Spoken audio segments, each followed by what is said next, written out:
ओम शांति। 30/9/21 की वाणी है। मीठे बच्चे, अभी यह रावण राज्य, पुरानी दुनिया खत्म हो, नई दुनिया आ रही है। इसलिए श्रीमत पर चल पवित्र बनो तो श्रेष्ठ देवी देवता बनेंगे। प्रश्न: बाप अपने बच्चों को सत्यनारायण की कथा सुनाते हैं। उस कथा का रहस्य क्या है? उत्तर: उसका रहस्य है बादशाही लेना और गंवाना। अल्प को अल्लाह मिला तो गदाई छोड़ दी। जो विश्व के मालिक थे वही 84 जन्म ले राजाई गंवा देते हैं, फिर बाप उन्हें राजाई देते हैं। पतित से पावन बनना, गदाई छोड़ राजाई लेना, यही सच्ची सत्यनारायण की कथा बाप सुनाते हैं। गीत: आखिर वह दिन आया आज। ओम शांति। ओम शांति का अर्थ तो रूहानी बाप ने समझाया है। ओम माना अहम आत्मा हूँ और मेरा शरीर है। आत्मा तो देखने में नहीं आती है, यह समझ में आता है मैं आत्मा हूँ, यह मेरा शरीर है। आत्मा में ही मन बुद्धि है, शरीर में बुद्धि नहीं है। आत्मा में ही संस्कार अच्छे व बुरे रहते हैं। मुख्य है आत्मा। उस आत्मा को कोई देख नहीं सकते हैं। शरीर को आत्मा देखती है। आत्मा को शरीर नहीं देख सकता। जान सकते हैं कि आत्मा निकल जाती है तो शरीर जड़ हो जाता है। आत्मा देखी नहीं जाती है, शरीर देखा जाता है। वैसे ही आत्मा का जो फादर है, जिसको ओ गॉड फादर कहते हैं, वह भी देखने में नहीं आते हैं। उनको समझा जा सकता है, जाना जा सकता है। आत्माएं सब ब्रदर्स हैं। शरीर में आते हैं तो कहेंगे यह भाई भाई है, वह भाई बहन है। आत्माओं का बाप है परम पिता परमात्मा। जिस्मानी भाई बहन एक दो को देख सकते हैं। आत्माओं का बाप सभी का एक है, उनको देख नहीं सकते। तो बाप आए हैं पुरानी दुनिया को नया बनाने। नई दुनिया सतयुग थी, यह पुरानी दुनिया कलयुग है। इनको अब बदलना है। जैसे पुराना घर खत्म हो नया घर बनता है, वैसे यह पुरानी दुनिया खलास होनी है। सतयुग के बाद त्रेता, द्वापर, कलयुग, फिर सतयुग आना जरूर है। वर्ल्ड की हिस्ट्री ज्योग्राफी रिपीट होनी है। सतयुग में होता है देवी देवताओं का राज्य। आधा कल्प चलता है। सूर्यवंशी और चंद्रवंशी, उनको कहा जाता है लक्ष्मी नारायण की डिनास्टी, राम सीता की डिनास्टी। तो यह सहज है ना। फिर द्वापर कलयुग में और धर्म आते हैं। फिर देवी देवताएं जो पवित्र थे वह अपवित्र बन जाते हैं। इनको कहा जाता है रावण राज्य। रावण को वर्ष वर्ष जलाते हैं, परंतु जलता ही नहीं है। यह है सबका बड़ा दुश्मन, इसलिए उनको जलाने की रस्म पड़ गई है। भारत का नंबर 1 दुश्मन है रावण और नंबर 1 दोस्त सदा सुख देने वाला है खुदा। खुदा को दोस्त कहते हैं ना। इस पर एक कहानी भी है। तो खुदा है दोस्त, रावण है दुश्मन। खुदा दोस्त को कभी जलाएंगे नहीं। रावण दुश्मन है, इसलिए 10 शीश वाला रावण बनाकर उनको वर्ष वर्ष जलाते हैं। गांधी जी भी कहते थे हमें राम राज्य चाहिए। राम राज्य में है सुख, रावण राज्य में है दुख। अब ये कौन बैठ समझाते हैं? पतित पावन बाप, शिव बाबा ब्रह्मा दादा। बाबा हमेशा सही करते हैं। बाप दादा प्रजापिता ब्रह्मा भी तो सबका होगा। जिसको एडम कहा जाता है, उनको ग्रेट ग्रेट ग्रैंडफादर कहा जाता है। मनुष्य सृष्टि में प्रजापिता हुआ। प्रजापिता ब्रह्मा द्वारा ब्राह्मण, फिर ब्राह्मण सो देवी देवता बनते हैं। देवता क्षत्रिय वैश्य शूद्र बन जाते हैं। इनको कहा जाता है प्रजापिता ब्रह्मा, मनुष्य सृष्टि का बड़ा। प्रजापिता ब्रह्मा के कितने ढेर बच्चे हैं, बाबा बाबा कहते रहते हैं। यह है साकार बाबा, शिव बाबा है निराकार बाबा। गाया भी जाता है प्रजापिता ब्रह्मा द्वारा नई मनुष्य सृष्टि रचते हैं। यह है पतित दुनिया रावण राज्य। अब रावण की आसुरी दुनिया खत्म हो जाएगी, उसके लिए ये महाभारत लड़ाई है। फिर सतयुग में इस रावण दुश्मन को कोई जलाएंगे ही नहीं, रावण होगा ही नहीं। रावण ने ही यह दुख की दुनिया बनाई है। ऐसे नहीं जिनके पास पैसे बहुत हैं, बड़े बड़े महल आदि हैं, वह स्वर्ग में हैं। बाप समझाते हैं भल किसके पास करोड़ है परंतु शांति नहीं है। पैसे आदि तो सब मिट्टी में मिल जाने वाले हैं। नई दुनिया में फिर नई खानियां निकलती है, जिससे नई दुनिया के महल आदि सारे बनाए जाते हैं। यह पुरानी दुनिया अब खत्म होनी है। सतयुग में है 22 संपूर्ण निर्विकारी। वहाँ बच्चे योग बल से पैदा होते हैं। विकार वहाँ होता ही नहीं, न देह अभिमान, न क्रोध, न काम। 5 विकार होते ही नहीं, इसलिए वहाँ कब रावण को जलाते ही नहीं। यहाँ तो रावण राज्य है, इसलिए सब पुकारते हैं, है पतित पावन आओ। वह तो लिबरेटर भी है, सबका दुख हरता है। अभी सब रावण राज्य में है, बाप को आकर छुड़ाना पड़ता है। अब बाप कहते हैं तुम पवित्र बनो, यह पतित दुनिया खत्म होनी है। जो श्रीमत पर चलेंगे वह श्रेष्ठ देवी देवता बनेंगे। विनाश तो होगा, सब खत्म हो जाएंगे, बाकी कौन बचेंगे? जो श्रीमत पर पवित्र रहते हैं वही बाप की मत पर चल विश्व की बादशाही का वर्षा पाते हैं। इन लक्ष्मी नारायण का राज्य था ना, अभी तो रावण राज्य है जो खत्म होना है। सतयुग की राम राज्य स्थापन होना है। राम वह सीता वाला नहीं। शास्त्रों में तो बहुत फालतू बातें लिखती है। लंका यह सारी दुनिया है, इसमें रावण का राज्य है। भारत सोने की चिड़िया था सतयुग में, जबकि दूसरा कोई राज्य ही नहीं था। बाप भारत में आकर फिर से सोने की चिड़िया स्वर्ग बनाते हैं। बाकी जो इतने धर्म हैं सब खत्म हो जाएंगे। समुद्र भी उछल मारेगा। बॉम्बे क्या था, एक छोटा सा गावड़ा था। अभी सतयुग की स्थापना होती है, फिर बॉम्बे आदि रहेगी नहीं। सतयुग में बहुत थोड़े मनुष्य होते हैं। कैपिटल दिल्ली होती है, जहाँ लक्ष्मी नारायण का राज्य होता है। दिल्ली सतयुग में परिस्थान था, दिल्ली ही गद्दी थी। राम राज्य में भी दिल्ली ही कैपिटल रहती है, परंतु राम राज्य में हीरे जवाहरों के महल थे, अथाह सुख था। बाप कहते हैं तुमने विश्व का राज्य गंवाया है, मैं फिर से देता हूँ।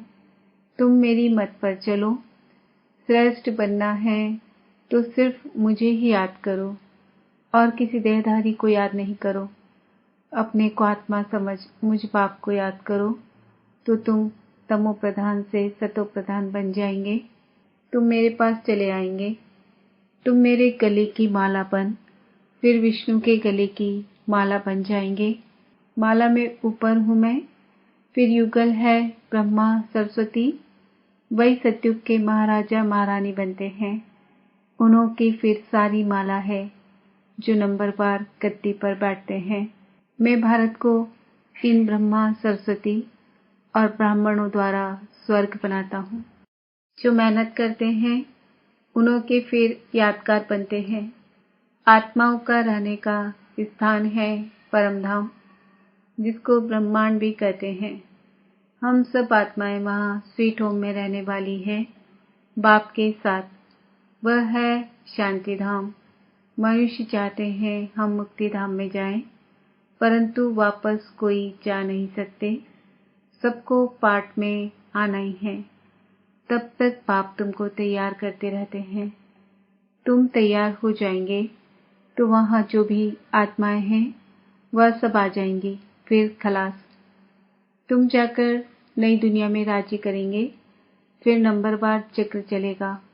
गीत में भी सुना है ना, आखिर वह दिन आया आज, भक्ति मार्ग में धक्के खाते रहते थे।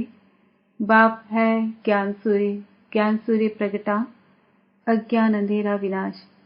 अभी तुम्हारी बुद्धि में सृष्टि के आदि मध्य अंत का ज्ञान है। जानते हो जो भारतवासी नरकवासी हैं वह फिर स्वर्गवासी बनेंगे। बाकी इतनी सब आत्माएं शांति धाम में चली जाएंगी। समझाना बहुत थोड़ा है। अल्प बाबा बे बादशाही, अल्प द्वारा बादशाही मिल जाती है, गदाई खत्म हो जाती है। उसकी कहानी बाप बैठ समझाते हैं।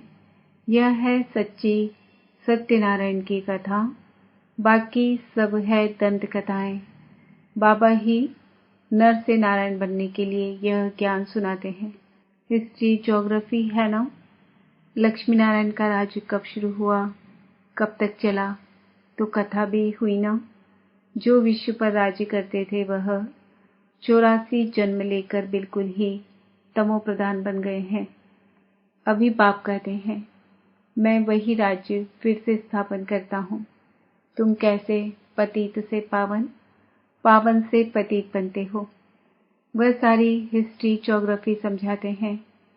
पहले पहले सूर्यवंशियों का राज्य, फिर चंद्रवंशियों का, उनके बाद दूसरे भी बौद्धि, इस्लामी, फिर क्रिश्चियन आए। फिर वह देवी देवता धर्म जो था सो गुम हो गया। फिर वर्ल्ड की हिस्ट्री ज्योग्राफी रिपीट होगी। शास्त्रों में ब्रह्मा की आयु 100 वर्ष दिखाई हुई है। यह जो ब्रह्मा है जिसमें बाप बैठ वर्षा देते हैं, इनका भी शरीर छूट जाएगा। आत्माओं को बैठ जो आत्माओं का बाप है वह सुनाते हैं, वही पतित पावन है। मनुष्य को पावन बना नहीं सकेंगे। जो खुद ही मुक्त नहीं हो सकते वह औरों को फिर कैसे करेंगे। वह तो सब भक्ति सिखलाने वाले अनेक गुरु हैं। कोई कहेंगे फलानी की भक्ति करो, कोई कहेंगे शास्त्र सुनो, अनेक मतांतर है। इसलिए सब और ही बेसमझ बन गए हैं। अब बाप आकर समझदार बनाते हैं। ये लक्ष्मी नारायण समझदार विश्व के मालिक थे ना, अब कितने कंगाल बन गए हैं। फिर शिव बाबा आकर नरकवासी से स्वर्गवासी बनाते हैं। बाप कितना अच्छी तरह से समझाते हैं कि यहाँ तकदीर जग जाए। बाप आते ही हैं मनुष्य मात्र की तकदीर जगाने।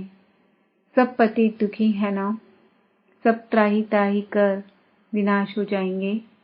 इसलिए बाबा कहते हैं त्राही त्राही के पहले बेहद के बाप से कुछ वर्षा ले लो। यह जो कुछ दुनिया में देखते हो वह सब खत्म हो जाना है।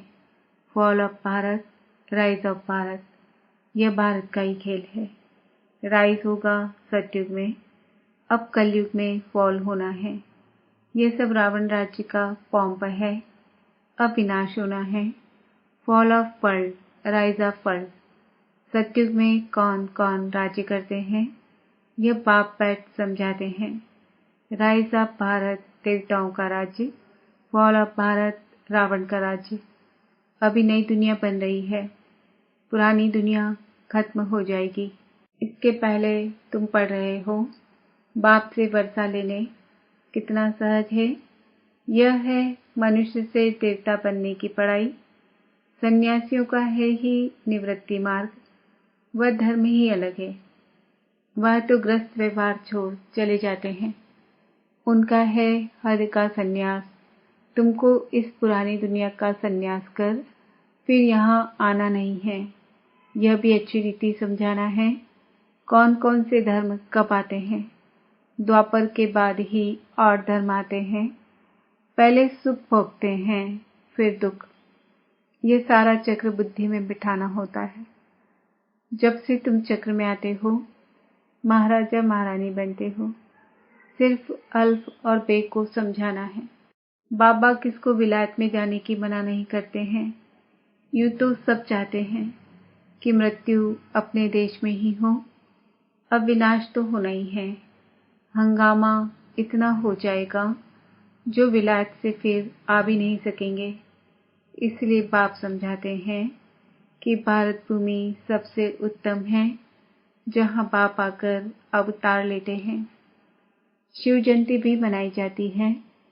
सिर्फ कृष्ण का नाम डालने से सारी महिमा ही खत्म हो गई है।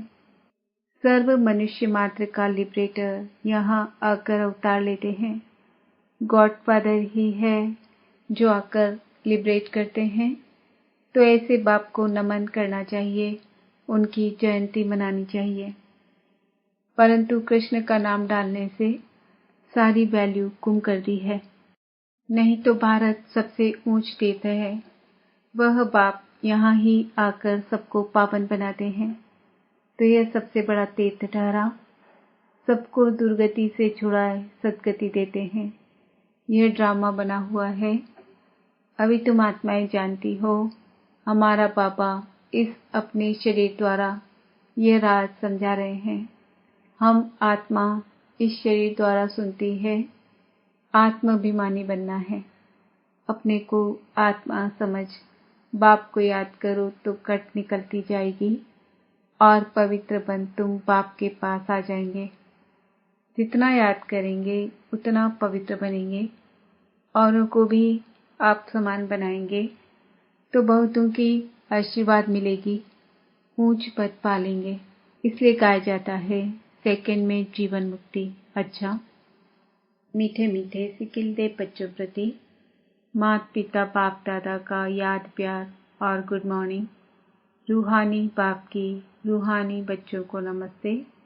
हम रूहानी बच्चों की रूहानी बाप दादा को याद प्यार गुड मॉर्निंग नमस्ते ओम शांति। धारणा के लिए मुख्य सार। बाप के गले की माला बन विष्णु के गले में पिरोने के लिए संपूर्ण सतो प्रधान बनना है। एक बाप की मत पर चलना है। ऐसी सेवा करनी है जो अनेक आत्माओं की आशीर्वाद मिलती रहे।